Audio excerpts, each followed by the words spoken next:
tulisan-tulisan firman Tuhan yang ada di dalam Alkitab, biar kita mendapatkan renungan bersama, kita belajar bersama yang akan kita renungkan pada siang hari ini. Judulnya pada siang hari ini adalah Kabar Baik Kuasa Sang Ilahi. Kalau kita melihat gambar yang seperti di atas itu adalah semua sudah tahu, adalah perjalanan bangsa Israel keluar dari Mesir dan dikejar-kejar oleh Firaun. Dan ini adalah kuasa Tuhan, kuasa ilahi. Dengan Tuhan memerintahkan kepada Musa, Tuhan memerintahkan kepada Musa dengan mengacungkan tongkatnya ke laut, maka laut itu terbelah. Dan kalau kita pelajari, laut yang terbelah ini adalah laut apa? Tiberu. Laut Tiberu. Laut Tiberu ini yang terbelah ini panjangnya 4 km. Berjalan di dalam dasar laut. Perjalanan bangsa Israel ini sekitar 4 jam di dalam laut. Dan lebarnya laut yang terbelah itu, lebarnya adalah 5 meter. Saudara-saudara yang kekasih dalam Tuhan, kabar baik kuasa Sang Ilahi ini adalah yang pertama dan menjadi tantangan hidup waktu itu adalah bangsa Israel itu sendiri. Sebelum kita mempelajari kuasa Sang Ilahi, kita harus tahu seperti yang dikatakan Pak Pendeta kapan itu, siapakah Sang Ilahi itu? Kalau kita tahu kuasa Sang Ilahi, tapi kita tidak kenal siapa Sang Ilahi itu, kita akan sia-sia. Kita baca, kita lihat Keluaran 6 ayat 2-3. Selanjutnya berfirmanlah Allah kepada Musa. Di sini Allah langsung berbicara kepada Musa. Katanya, Akulah Tuhan. Ayat yang ketiga. Aku telah menampakkan diri kepada Abraham, Ishak, dan Yakub. Sebagai apa? Sebagai Allah yang Maha Kuasa. Tetapi dengan namaku Tuhan, aku belum menyatakan diri. Jadi Allah yang Maha Kuasa sudah berbicara kepada Musa bahwa dengan namaku Tuhan, aku belum menyatakan diri. Ini yang perlu digarisbawahi. Sekarang kita lihat nubuatan Nabi Mika. Dalam Mika 5 ayat 2-5 kita pelajari, kita lihat, tetapi engkau, hai Bethlehem Efrata, hai yang terkecil di antara kaum Yehuda, daripadamu akan bangkit bagiku seorang yang akan memerintah Israel, yang permulaannya sudah sejak purbakala, sejak dahulu kala. Sebab itu ia akan membiarkan mereka sampai waktu perempuan yang akan melahirkan dan telah melahirkan. Lalu selebihnya dari saudara-saudaranya akan kembali kepada orang Israel. Yang ayat ini perlu saudara renungkan. Maka ia akan bertindak dan akan menggembalakan mereka. Ia akan bertindak dan mengembalakan mereka dalam kekuatan Tuhan dalam kemegahan nama Tuhan Allahnya. Mereka akan tinggal tetap, sebab sekarang ia menjadi besar sampai ke ujung bumi. Catatan di sini, yang akan lahir di Bethlehem itu tidak memegahkan dirinya, tapi dia akan memakai dengan kekuatan Tuhan dan kemegahan nama Tuhan Allahnya, dan dia menjadi damai sejahtera. Ini adalah nubuatan Mika dalam kelahiran Tuhan Yesus. Lukas 2 ayat 10 sampai 12. Lalu kata malaikat itu kepada mereka, "Jangan takut, sebab sesungguhnya aku memberitakan kepadamu kesukaan besar untuk siapa? Seluruh bangsa. Bukan hanya bangsa Israel, tapi seluruh bangsa." Ini adalah malaikat Tuhan berkata kepada siapa? Kalau kita pelajari, ini berkata kepada gembala yang ada di padang belantara. Selanjutnya, hari ini telah lahir bagimu juru selamat, yaitu Kristus Tuhan. Ini ditekankan lagi, yang ditekankan, yang lahir hari ini juru selamat, yaitu Kristus Tuhan di kota Daud. Dan inilah tandanya bagimu, kamu akan menjumpai seorang anak bayi dibungkus dengan lampin dan berbaring di dalam palungan. Matius 1 ayat 20 sampai 21. Tetapi ketika ia mempertimbangkan maksud itu, malaikat Tuhan nampak kepadanya dalam mimpi dan berkata, "Yusuf, anak Daud, janganlah engkau takut mengambil Maria sebagai istrimu, sebab anak yang di dalam kandungannya adalah dari Roh Kudus. Ia akan melahirkan anak laki-laki, dan engkau akan menamakan siapa?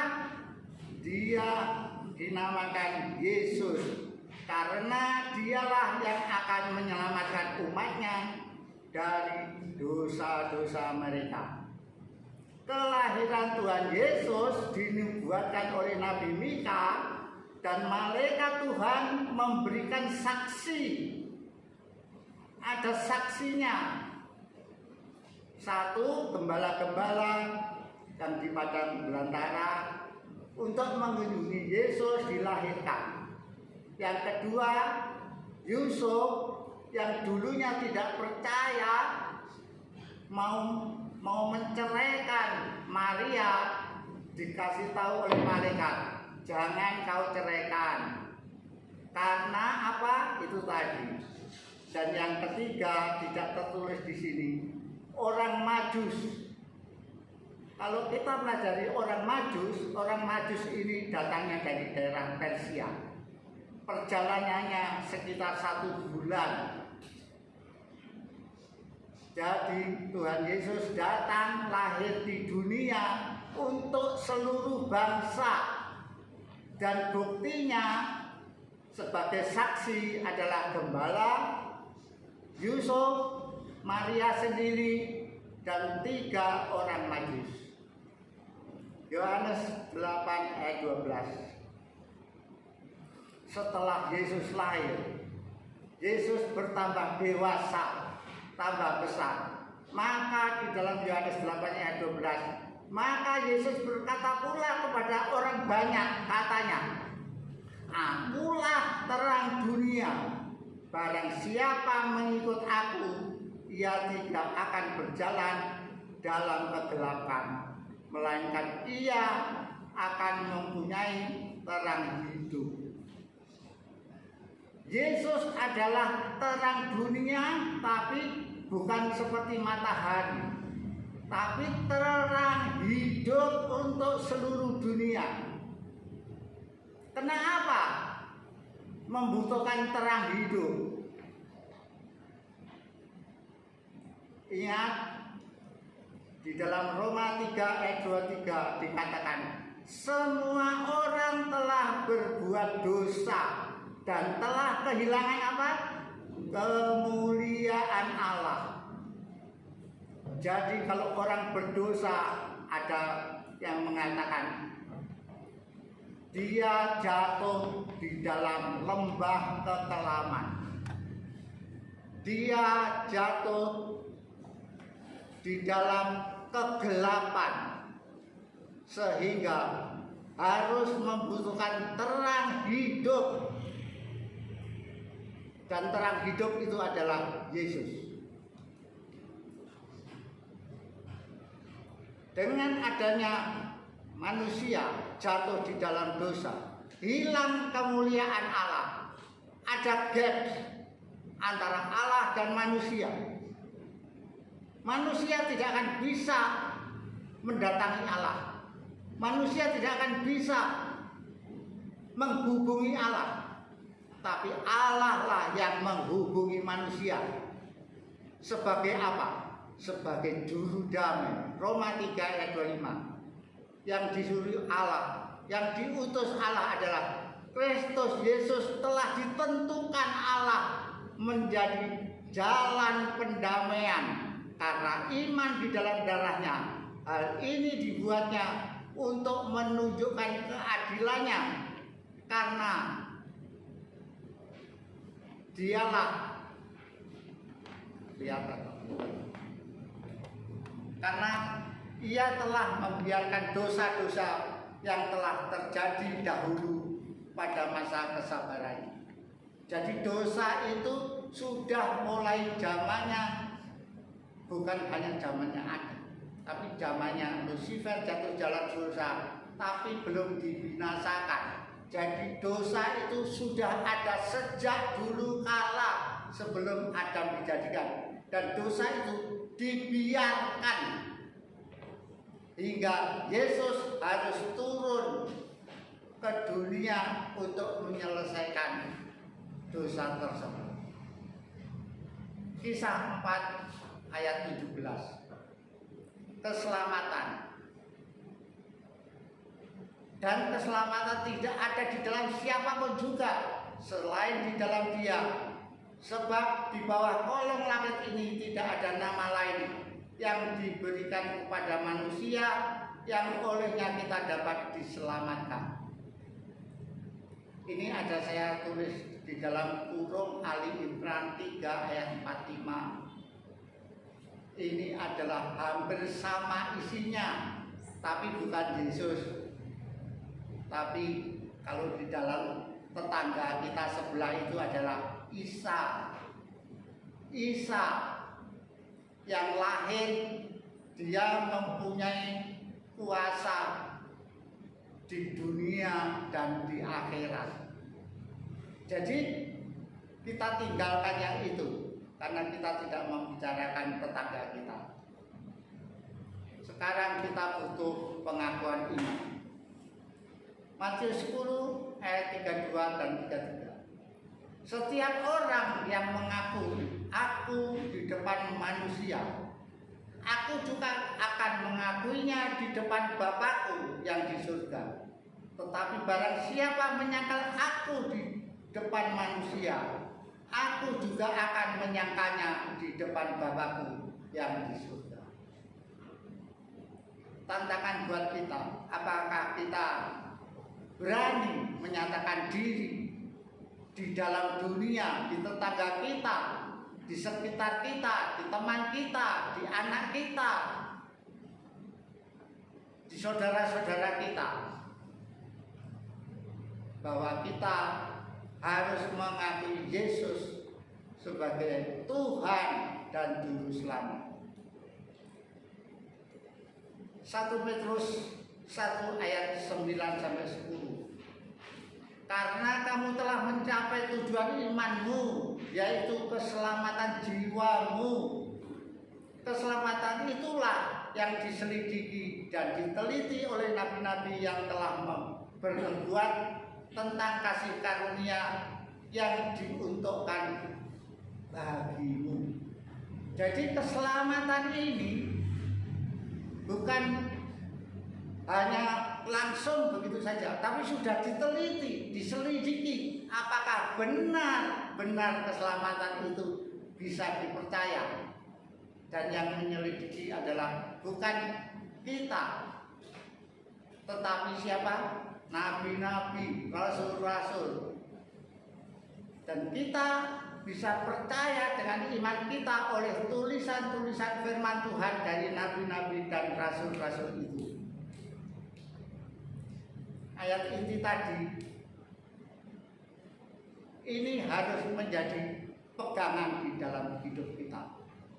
Roma 10 ayat 9. Coba kita belajar, hafalkan, karena ini adalah pegangan di dalam kehidupan kita. Sebab jika kamu mengaku dengan mulutmu bahwa Yesus adalah Tuhan dan percaya dalam hatimu bahwa Allah telah membangkitkan Dia dari antara orang mati, maka kamu akan diselamatkan. Kalau kita lihat catatan yang di bawah, QS 4 ayat 157 158. QS itu Quran surat 4.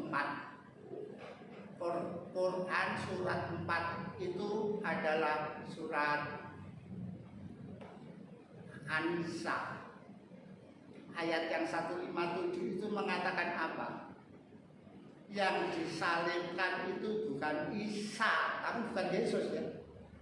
Yang disalibkan itu bukan Isa, yang dibunuh itu bukan Isa, tapi orang yang diserupakan. Kalau saya berpikir secara pribadi, apakah betul kalau kita pelajari lagi, memang secara mengejek betul Quran itu betul bukan Isa.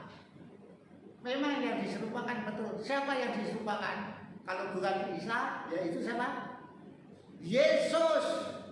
Bukan Isa, tapi Yesus. Di Alkitab kita Yesus yang disalibkan. Kita bisa pelajari ini. Kemudian saudara-saudara, saya mempelajari ini dua versi.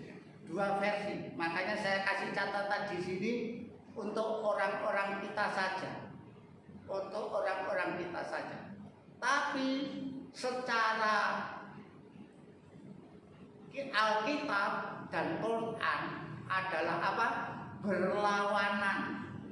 Berlawanan. Alkitab menyatakan Yesus mati di kayu salib. Quran menyatakan Yesus atau Isa tidak mati di kayu salib. Ayat yang 158 tapi dia diangkat. Jadi berlawanan. Dan kalau kita kembali yang tadi, yang ayat pertama, Keluaran 6 ayat 2 dan 3, Allah sendiri berbicara kepada Musa langsung. Tadi belum saya bahas. Kalau di catatan di Quran di QS 42 ayat 51 atau Asy-Syura 51, dia menyatakan apa? Bahwa Allah itu tidak pernah berhubungan langsung dengan ciptaannya. Berlawanan lagi dengan Alkitab. Alkitab dan Al-Quran selalu berlawanan.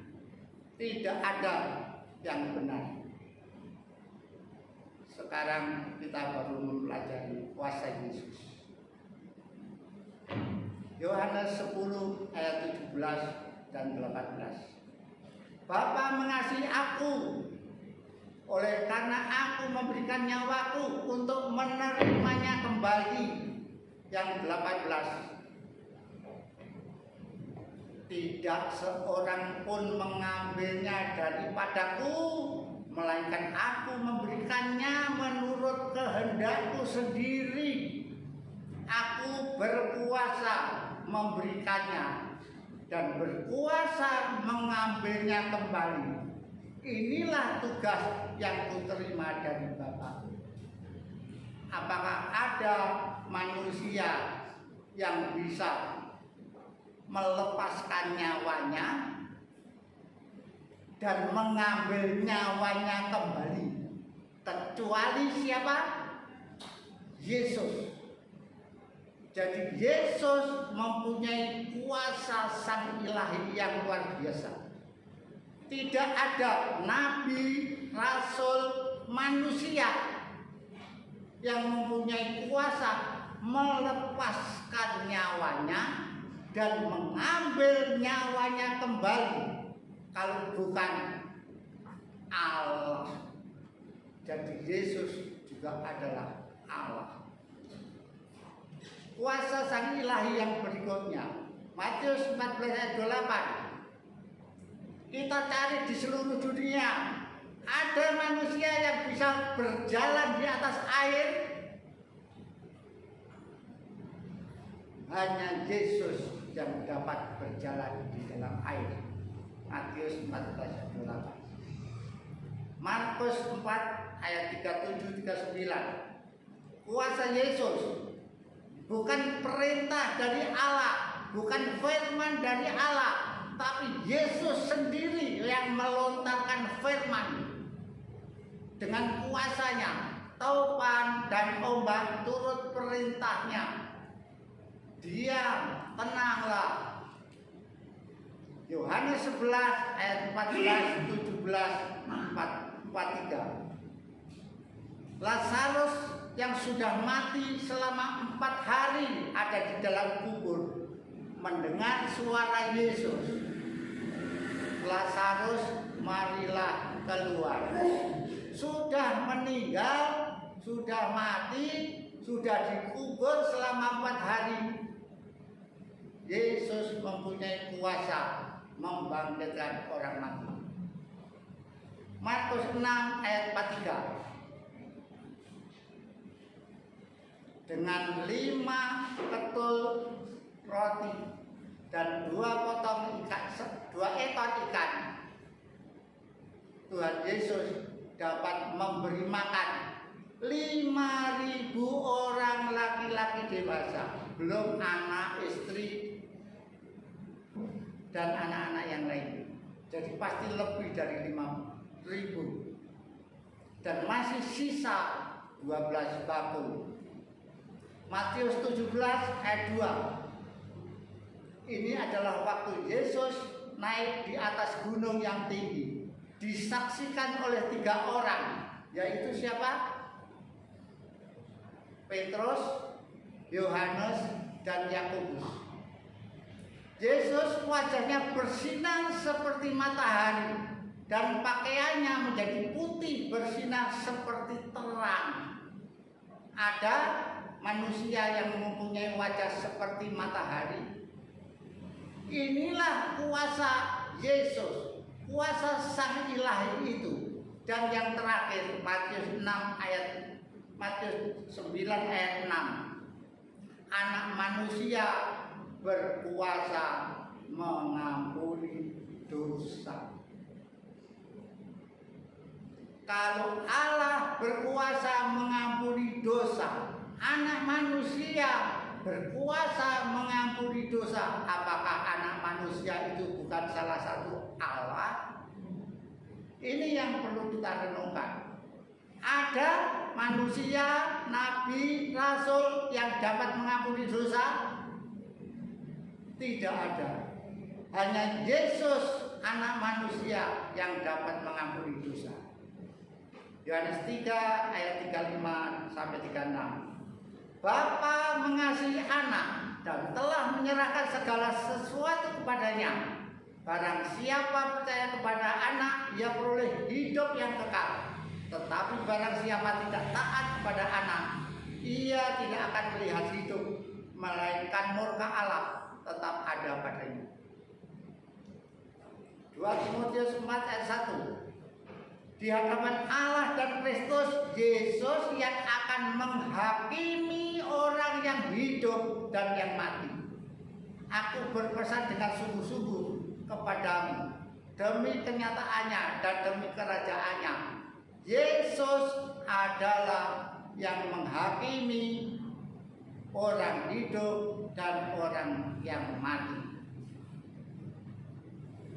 Yang dapat menghakimi adalah Allah. Jadi Yesus mempunyai kuasa untuk menghakimi orang hidup dan orang mati, karena Yesus juga adalah Allah dari yang mula tadi. Kolose 2 ayat 9. Sebab dalam dialah berdiam secara jasmania apa? Seluruh kepenuhan kealahan. Di sini menyatakan secara jasmania Yesus adalah manusia, tapi secara rohania di dalam jasmanianya ada kepenuhan kealahan. Kalau kita bicara dari permulaan sampai akhir, apa yang ditekankan di dalam kehidupan kita supaya menjadi tanda antara hubungan kita dengan Allah? Apa hubungan kita dengan Yesus? Yesaya 20 ayat 19. Akulah Tuhan Allahmu, hiduplah menurut ketetapan-ketetapanku, dan lakukanlah peraturan-peraturanku dengan setia. Yang ayat ke-20 jangan dilupakan. Kuduskanlah hari-hari Sabatku, bukan hari Sabat, tapi hari-hari Sabatku, berarti setiap Sabat, sehingga itu menjadi peringatan di antara aku dan kamu, supaya orang mengetahui bahwa akulah Tuhan Allahmu. Ini ditekankan saudara-saudara oleh Yeskiel. Yeskiel itu adalah salah satu nabi terbesar selain Yesaya, Yeremia, selalu mengingat masalah hari Sabat. Begitu pentingnya hari Sabat sehingga nabi besar ini tetap mengingatkan kepada kita supaya kita setia sampai akhir. Setiap hari Sabat kita harus menguduskan. Kiranya Tuhan menyertai kita semua.